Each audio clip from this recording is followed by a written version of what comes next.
नमस्कार दोस्तों, स्वागत है आपका हमारे धर्मा ज्ञान दर्पण YouTube चैनल में। तो दोस्तों, हम आपको इस चैनल के माध्यम से संपूर्ण भागवत गीता के सार को सुना रहे हैं। और दोस्तों बता दें, हम आपको कि इस वीडियो में भागवत गीता के 15वें अध्याय को सुनाने जा रहे हैं। तो दोस्तों, हमारा आपसे विनम्र निवेदन है कि कृपया आप इस वीडियो को पूरा जरूर देखिए और सुनिएगा, तभी आपको इस वीडियो में भागवत गीता के 15वें अध्याय से कुछ सीखने को मिलेगा। तो दोस्तों चलिए अब शुरू करते हैं इस वीडियो को भागवत गीता के 15वें अध्याय से। तो जैसे कि दोस्तों, कठोपनिषद से ली गई कल्पना के साथ कृष्ण पूरे ब्रह्मांड को अश्वत्थ या पीपल के पेड़ के रूप में चित्रित करते हैं, जिसकी जड़ ऊपर और शाखाएं नीचे हैं। जड़ ब्रह्म ईश्वर है, शाखाएं दुनिया में अभिव्यक्तियां हैं। मुख्य जड़ से निकलने वाली द्वितीयक जड़ें वासनाएं अज्ञान हैं। शाखाएं ऐसी गतिविधियां हैं जो ऊपर की ओर जाती हैं, आपको विकास की ओर ले जाती हैं, या नीचे की ओर पतन की ओर ले जाती हैं। इस अध्याय में कृष्ण आपसे आग्रह करते हैं कि आप वैराग्य के हथियार से भौतिक दुनिया के इस मजबूती से जड़ जमाए हुए पेड़ को काट डालें। और दोस्तों, इस छोटे से लेकिन बेहद गहरे अध्याय में कृष्ण ब्रह्म की प्रकृति और यह कैसे प्रकट दुनिया में व्याप्त है, इसकी व्याख्या करते हैं। ब्रह्म स्वयं प्रकाशमान है और सूर्य, चंद्रमा या अग्नि से प्रकाशित नहीं होता। वह ब्रह्म को क्षर, अक्षर और उत्तम पुरुष, नाशवान, अविनाशी और सर्वोच्च आत्मा की त्रिमूर्ति के रूप में वर्णित करता है। और दोस्तों, कृष्ण क्षर से शुरू करते हैं, जो ब्रह्म का नाशवान पहलू है। क्षर में बाह्य ब्रह्मांड और व्यक्ति शामिल हैं। ब्रह्म, ब्रह्मांड और व्यक्ति आप दोनों का मूल है। वह इस विचार को पुष्ट करता है कि आप पदार्थ के माध्यम से कार्य करने वाली आत्मा हैं। जब आत्मा पदार्थ प्रकृति से तादात्म्य स्थापित करती है तो एक व्यक्ति का जन्म होता है। यह इंद्रियों और मन को अपनी ओर आकर्षित करता है और एक भौतिक शरीर धारण करता है।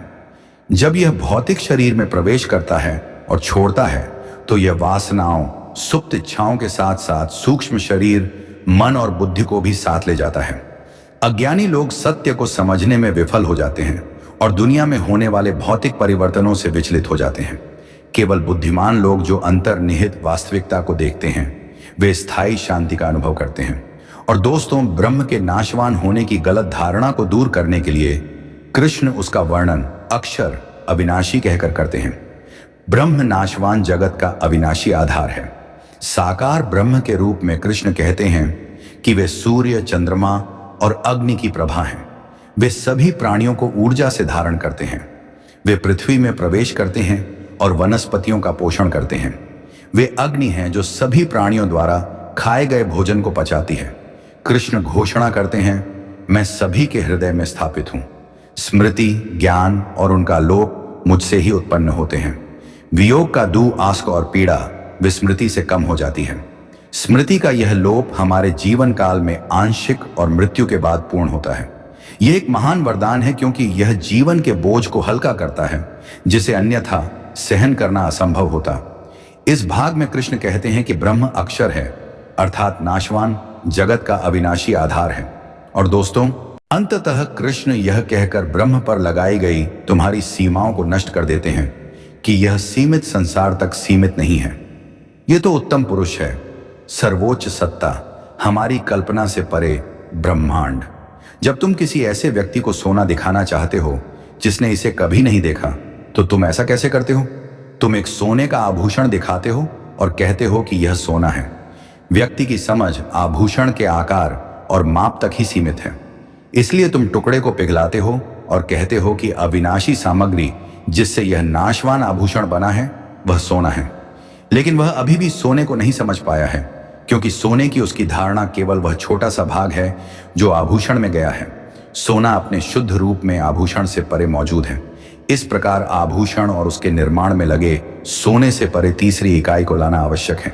और दोस्तों, लाखों आकाश गंगाओं वाला ब्रह्मांड अक्षर है, जो ब्रह्म का नाशवान पहलू है। नाशवान जगत का अविनाशी आधार अक्षर है, लेकिन ब्रह्मांड अभी भी संदर्भ बिंदु है। विशाल ब्रह्मांड ब्रह्म के अथाह विस्तार में एक अत्यंत छोटा सा व्यवधान मात्र है। इस प्रकार कृष्ण को चित्र को पूर्ण करने के लिए एक तीसरी अवधारणा, उत्तम पुरुष या सर्वोच्च आत्मा को लाना पड़ा।